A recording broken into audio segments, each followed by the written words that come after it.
तो देखिए फ्रेंड्स, हमारी मीटिंग ख़त्म हो चुकी है और अब हम जा रहे हैं घर। काफ़ी टाइम हो गया है, 3 साढ़े 3 बज गए। हाँ बिल्कुल बिल्कुल।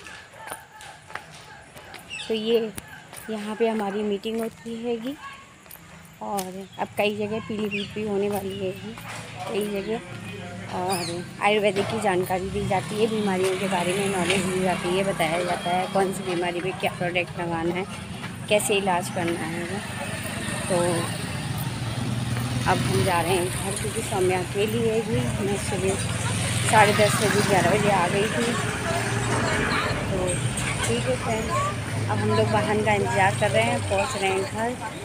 फिर मिलते हैं अगले ब्लॉग में। राधे राधे।